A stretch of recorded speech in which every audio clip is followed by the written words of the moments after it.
everyone, for those of you who I haven't met, my name is Bobby Pume.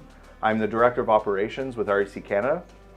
I'm the face in the back. I'm the one who works to help Simeon find deals and Jazz to make sure that when you purchase with REC Canada, that your investments go mostly right, and that we can get everything figured out on the back end. That's sort of what I do with REC Canada. Okay. Tonight we're going to be joined by Chris Slightham. Okay, there's so many things that we could say about Chris. We're going to try to be nice tonight. I'm just joking. Please. And he's actually take it easy. He's actually going to run us through a GTA market outlook. But a little bit about Chris. So Chris is a generational real estate investor. His grandfather built up a majority of this area, okay? And he has been at Royal LePage now, with the brokerage itself, for the last how long? Tell me how long. Couple of years. Couple years. Yeah, like close to 30. 30 years. 30 years. We make tons of jokes around REC Canada, but this is what I would want you to know about Chris specifically. Okay, is that Jazz and Simeon could choose to run their business anywhere, and I believe that Jazz and Simeon are two great minds in real estate. That's why I choose to work here. Jazz and Simeon choose to work at Royal LePage Signature because of this man, his brother, and their family, the reason that REC Canada exists here today. So you guys are in for a real treat, going through a GTA market update with somebody as knowledgeable and passionate about real estate as Chris. Okay? What we're going to do tonight is that Chris is going to take it away. I'm going to try to ask some questions that I think you would want answered. And when we're done with the presentation, we're going to go back to where there's actually wine. We'll do a little bit more Q&A. And what I would ask of you is to stick around. We'll only be able to do it about 30 minutes. They turn the lights off on us, try to get us out of here, but to network with one another as well. Right? Deals happen, joint ventures, things of that nature because of the things that you learn from one another, the things that you bond over with other investors. So please, we'll get through all of the boring stuff with Chris. He does all the boring stuff. Okay? And then we'll go have some wine and we'll network and we'll do Q&A in the other room. How does that sound? Amazing, amazing. Welcome to our youngest investor ever. Hello. Yes. Hello. Okay. Can you sneak out that side and go get more shrimp or no? Okay. But without further ado, I'm going to let Chris take it away. Thanks, Bobby. Please, sir. Appreciate it. No, thanks for the introduction. Honored to be here. Happy to chat about real estate. Bobby said we've been doing it a couple of years, so we have a little bit of an insight.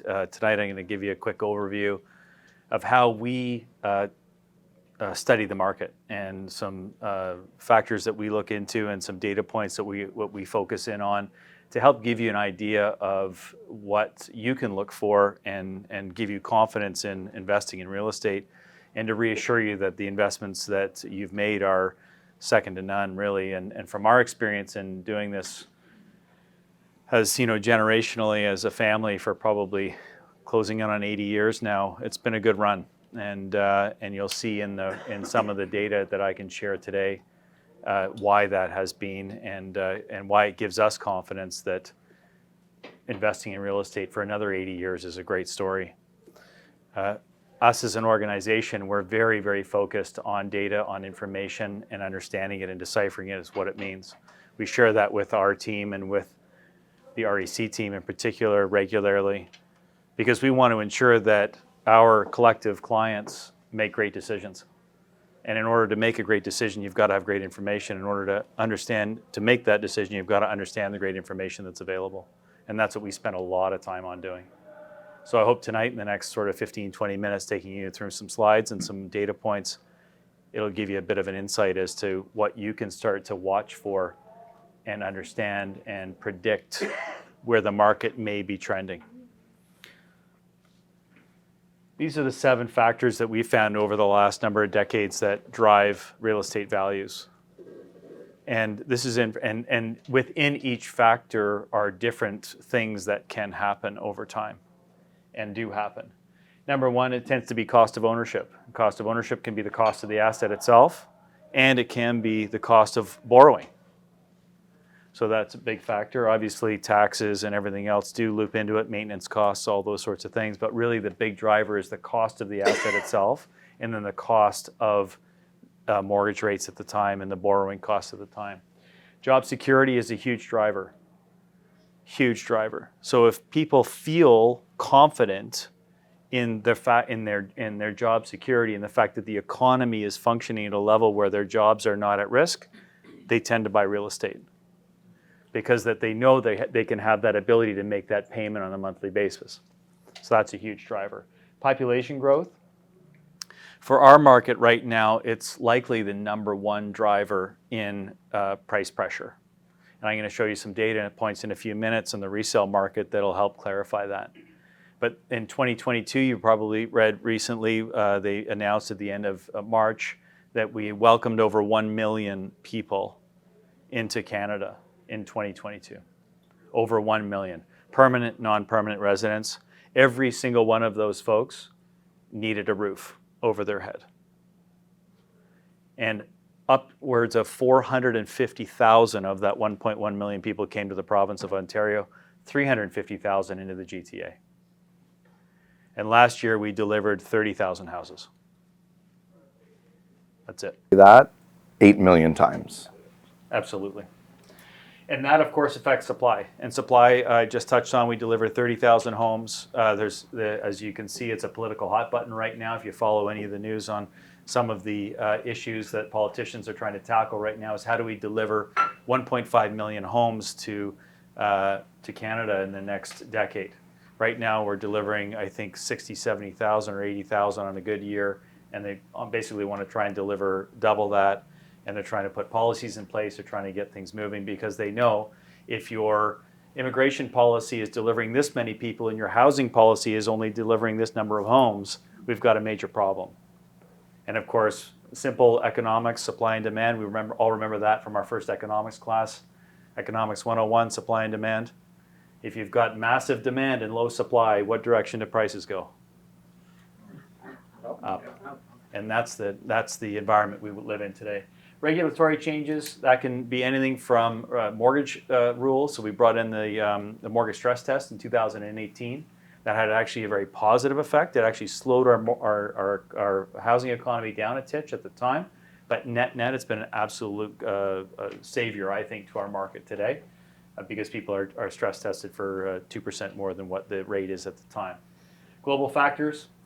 Right now, what's global factors that are affecting us is the instability around the world.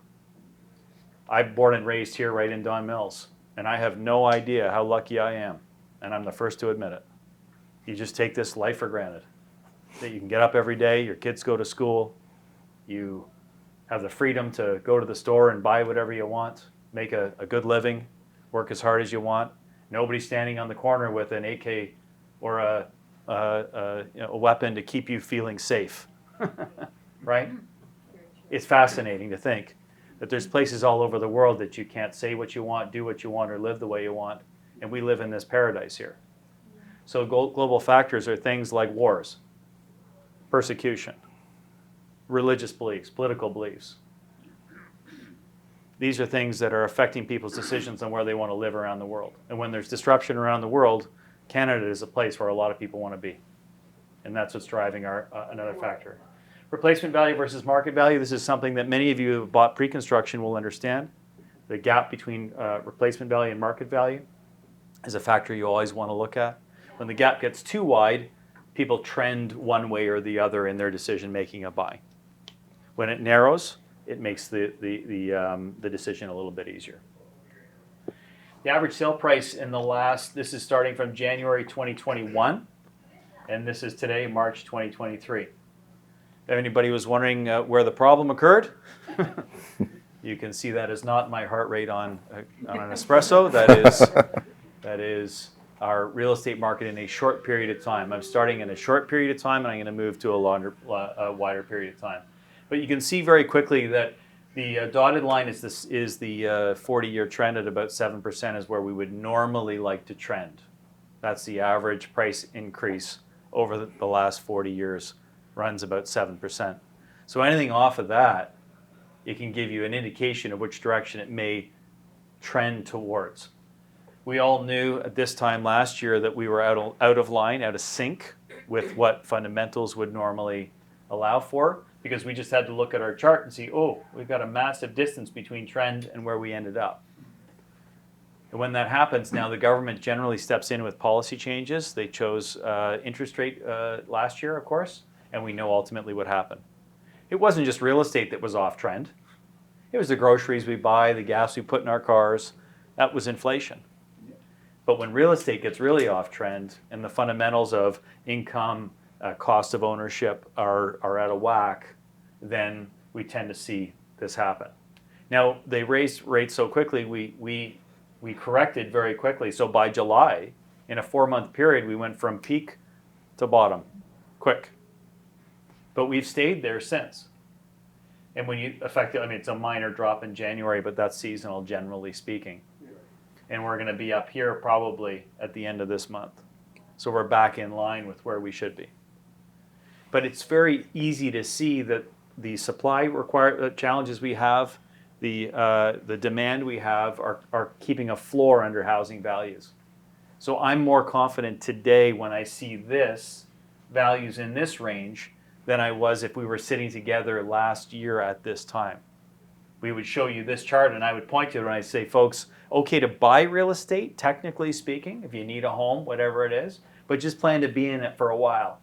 Because we don't know when this was, if we met in January or February last year, I'd say, oh, it's okay to buy, just be prepared to own it for a while, which by the way is what I suggest you never sell it anyway, but if you had to, you may run into a bit of a problem. So it was a natural evolution of the market.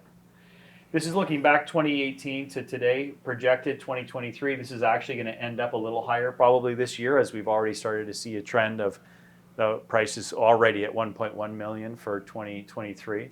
This is the average sale price for each year. So we averaged in all 12 months and that's the number that came up for each of those years. When we look at the bottom from 2018 to today, if we end up in this range, it'll be a 6.5%, 7% average price appreciation. It was a bit of a roller coaster to get there. But again, I look back to the 40-year trend of 7% a year. I'm like, okay, well, that's been a sustainable, comfortable, digestible evolution of values. So I like where we are. Didn't like where we were heading back here, as I shared with you on that closer up photo or chart, but this I liked. This tells the same story that I just showed you by month. So this shows, this is this story by month. And you can see the similarity to it.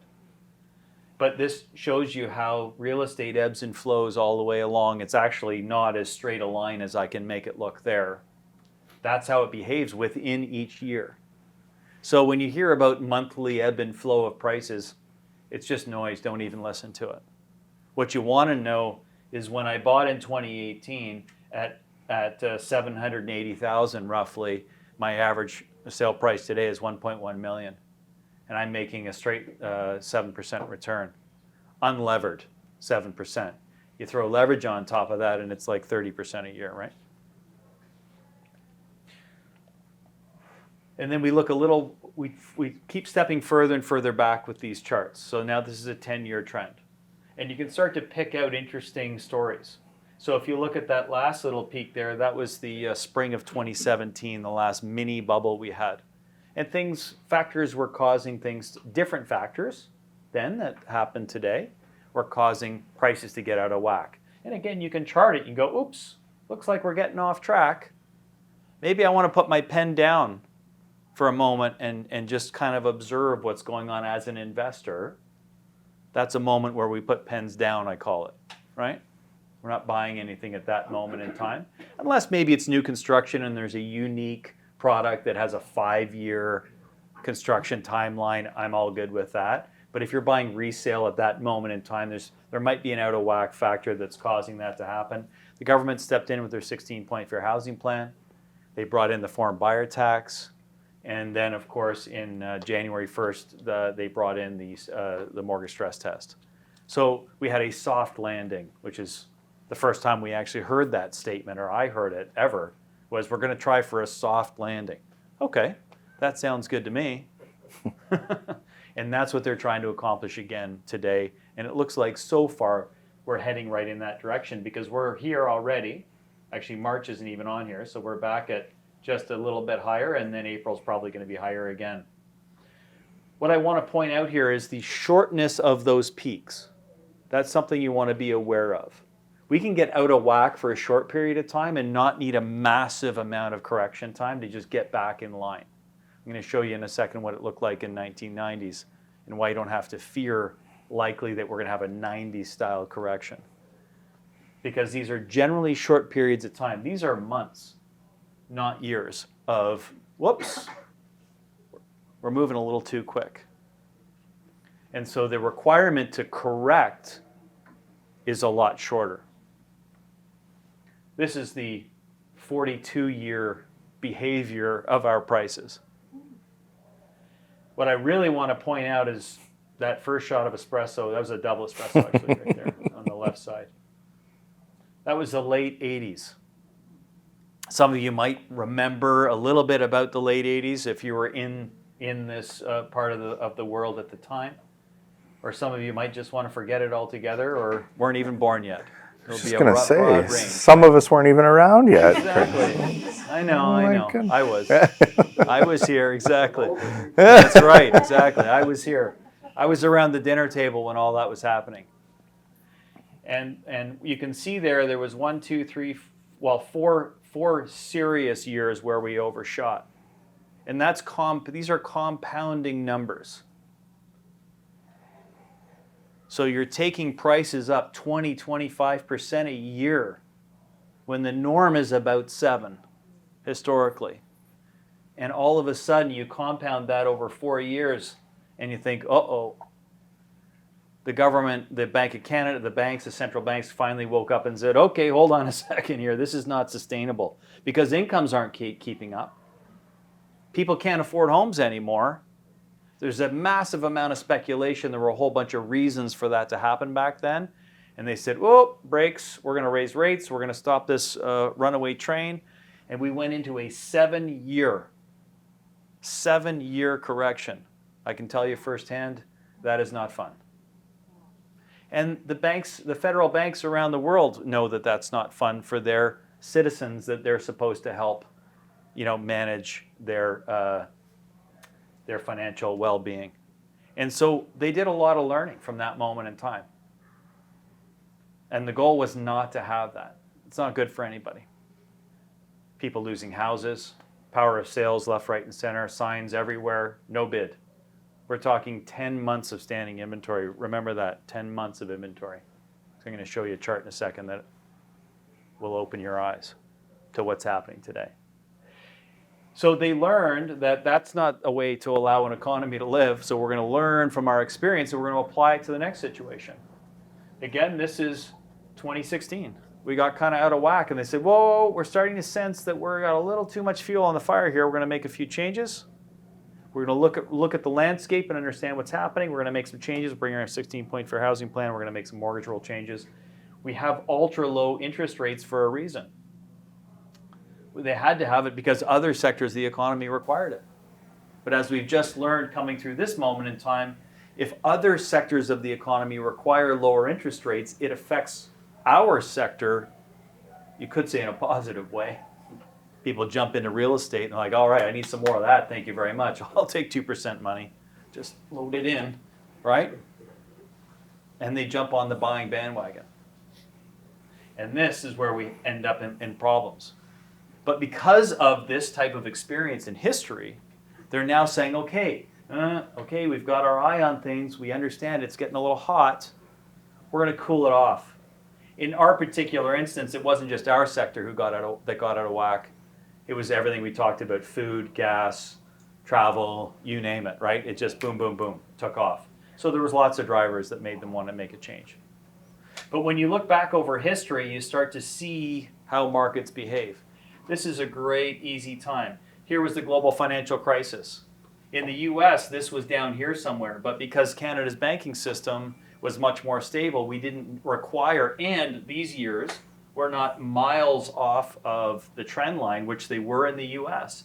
If you look at the US chart, they've got an experience like this right here. That peak is right here on the chart. So they took a real reset for about 5 years. Same kind of behavior we had, fascinating. So it's not just us. Like you look at markets like markets around the world, you can start to build your confidence in the data so that you can say, okay, I can believe the stats. And this is, by the way, this is all Toronto Real Estate Board data. All just pulled right out of the Market Watch, which is a monthly report that they put out, and we just convert it into stuff that makes sense. What we do, so that gives you the broad story. I'm going to take you right down to the micro level just for a minute to give you a quick understanding of a couple of different areas. What we've done is we've relatively randomly, I chose a couple of different sectors of the market and a couple of different product types, just as an example for you or for anybody that we're chatting with can understand the behavior of the market in different areas. The bottom group of numbers is February 2020. Do you remember that time? We were just hearing about this thing called COVID-19. Just hearing about it. It wasn't coming here, though. Don't worry. We're all good. This is Canada. Come on. We can figure it out. Well, by the 2 weeks later, after that data came out, we were all sitting at home. For 2 weeks. Yeah. Right? Remember that? It was for 2 weeks. Well, the story changed. This is October 2020. The first column is condo apartments down in CO1. If you're not familiar with CO1, it's our core district downtown on the west side of Yonge, from Yonge over to, I think it's Dufferin, from the lake up to Bloor. So a lot of density there for condos, right? Liberty Village is included in there, some really great projects. High density. But I want you to look at the bottom number in each section is the months of supply. That's what we call the absorption rate. So if we had no more new listings, it would take that number of months to eat up the inventory that was available based on the volume of sales in that month. That's a key number that you want to watch, I would say, almost religiously. That's the first number I look for every month the stats come out. I do that calculation right away. Because as you can see, in February 2020, the roaring 20s had begun. And they were roaring. 18 and 19 were fairly quiet years, but the first quarter of 20 was taking off like a rocket.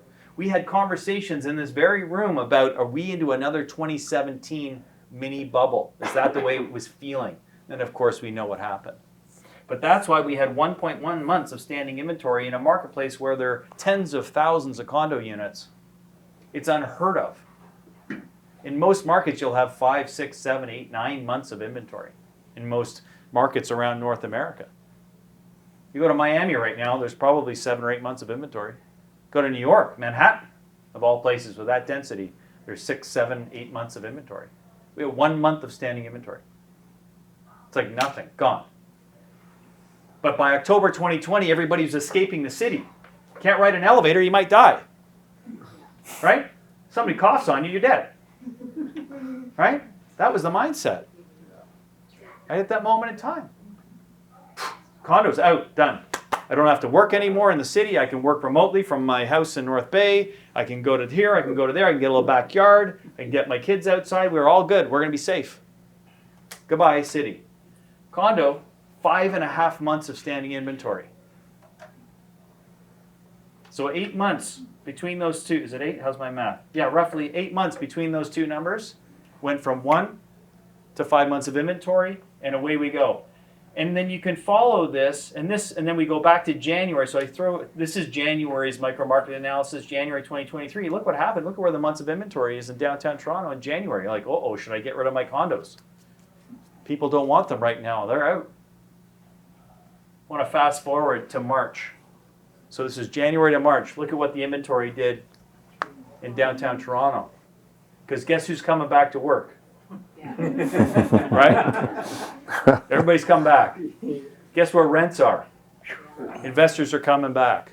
Investors are saying, you know what? I can get how much to rent this thing now? Oh, I don't need to sell that anymore. I'll take $2,800, and the last time I was getting 17. Right? So all of a sudden, the market changes. That's why that data point is so important. Because in March, when we saw these numbers come out, the average for March itself was for the whole GTA, for the whole Toronto Real Estate Board, was 1.5 months of standing inventory. Anything below a 3 is a pure buyer's market, 3 months of inventory. When it gets between 3 and 5, it's kind of balanced. Above 5, is a seller's. Anywhere below 3 is a seller's market. Anywhere above 5 and above is a buyer's market.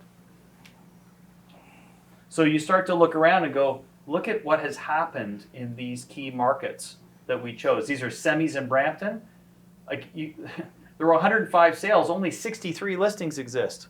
So in less than 3 weeks, if we didn't get any more listings, we'd be sold out of semis in Brampton. Gone. So what direction are prices going? This is a skill testing question. Right? Only one way. That's why it's important to know the data. And this is why we study it so closely. We understand that at 1 million people a year coming into this country and only 10, 20, 30,000 units being built, there's an imbalance. We deal in one of the 3 necessities in life. Shelter, right? Food, clothing, and shelter. And we're in probably, a little biased, of course, because I live here, one of the greatest places on earth to live, right? So when we're thinking about real estate and we're looking at these data points, we are so excited about the future. When they do something crazy for a short period of time like that, at that moment in time, unless there's a specific opportunity that we go, yeah, in 5 years from now, this new project that they're launching, are okay to pay, or okay to get in the market today, we go pens down. But when it's like this,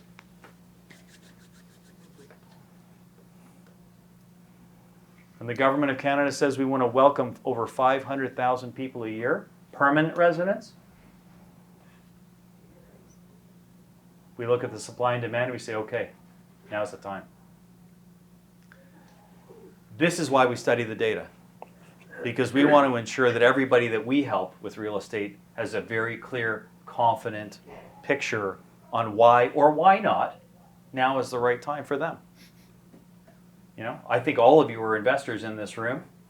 1, 2, 3, 4, 10, 20, 30 units. I don't know what you have or don't. But I can tell you this. The numbers here in today's environment would tell me that the future is very bright. Can things change? Absolutely. They call them black swan events. Things that you don't see, anomalies. COVID-19 would be one of them. I can tell you right now, in March of 2020, we were worried. I did not see the outcome that we had happening like this. But globally, governments got together and said, what are we going to need to do to make this happen? We're going to need to drop rates. We're going to have quantitative easing, which allows money to flow through the economy, even though we can't go to work. And we need to fight this challenge. And they went to work, and this is what was the result. It's pretty fascinating when you're able to live in a place that can do that. Year ahead, number one thing I'm looking at right now is this: interest rates and purchasing power. Because you can see, as rates move at the same budget, it just means, what are you going to do? Your purchasing power changes. So as rates drop, your purchasing power goes up. Prices go up. So right now, if the Bank of Canada says we're not moving rates, and recently the fixed rate side, the bonds have started to come down. Now they're coming back up again. They're going to bounce around a little. But before I got in the room, actually, I just got a text, a promotional rate for mortgages, because we get all that stuff all the time, right? 4.44%. Okay. Better than 5.5, right?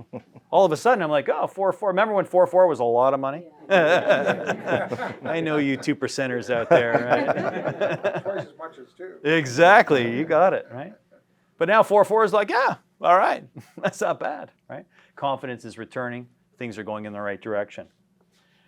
We put this little chart together to paint a great picture of what happened. So in February 2022, if you're buying $1 million house, Rates at 2.5%. Your down payment was $200,000. Your land transfer tax was $32,950, and your monthly payment is $3,583.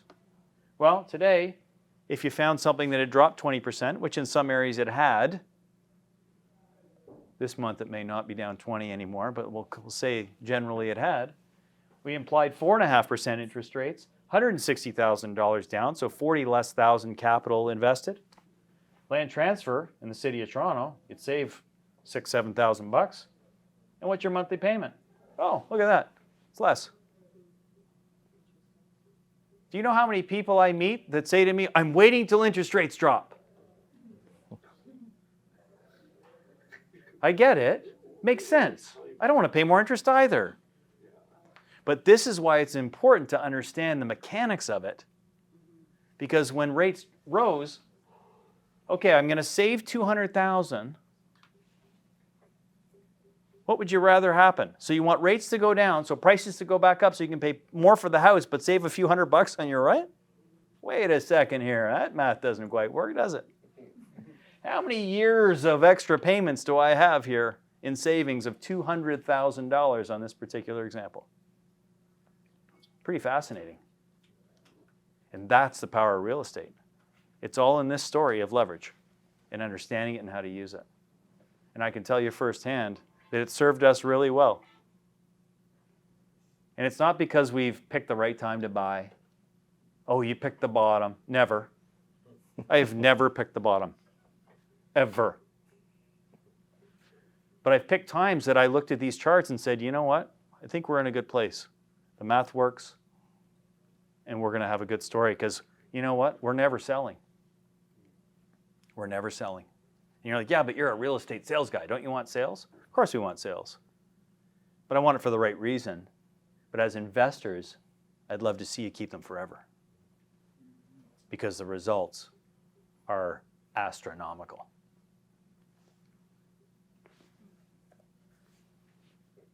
My buddy Jazz Takar always has great quotes, and I steal them all the time. And when I received this presentation earlier today, I tried to scratch Jazz out and put Bobby, and it didn't work. It didn't work. Anyway, it's been great to chat with you. I hope you found the information valuable. These folks here are the best in the business. They're number one in the country for a reason, because they take the time to study this kind of stuff and help everybody out. And that's what it's all about. We focus on education. And we want to just make sure that all the people that we get to work with are as educated as you possibly can be, to understand why now might be the right time, or you know what? This is great, I understand it. I'm just going to wait a little bit longer because the time doesn't suit my particular needs. That's great too. But as long as you know you're making the decision for the right reasons. It's unfortunate when people are sitting at home right now who didn't take the time to come today or thinking, I'm going to wait till interest rates drop. That's actually unfortunate for them because prices are already going up right now. April's prices are going to be higher than March's. March's were higher than February's. Because the other factors of supply and demand, the pure need for housing, is stronger than we can deliver. And if you're an investor, that's a pretty good news story. But if you're sitting at home and you're not educating yourselves as to the whys, you're going to miss the opportunities. And that's what gets me excited about real estate and chatting with everybody. Thank you very much. If there's any questions, happy to help. So like I mentioned before, right? We'll take some time now to go over to the other room. We'll answer any questions. Jazz is here, Laura's here. Chris is going to stick around for a little while longer. Okay, I'm here as well. But what the real takeaway from this tonight, I think that I want everybody to go away with, is that what Chris has just presented to you guys is the backbone with which REC Canada operates. Everybody in the team does the due diligence, the work on these things, so that we can pass that along to you. And the best way that we can pass that along to you is what we call Coffee with REC. So I'd ask you now to take out your phones, go to coffeewithreccanada.com, all right? Book a time to talk with somebody in our team about how this is applicable to you. That's why the action, the result actually happens, is how you apply this to you and your portfolio. coffeewithrccanada.com. You'll book a time to sit and talk with how this affects you with our team. We've had, in the last month, Jazz gave me this number before I came up here today, 23 investors take action based on that starting point, that Coffee with REC Canada. In the last month, 23 investors changed what they were doing and moved forward in real estate because of that call. It's the most valuable thing that we can offer you. Okay? So, wine. Ready? Okay. Thanks again, Chris. Thank you so much. My pleasure. Right? Amazing. My pleasure.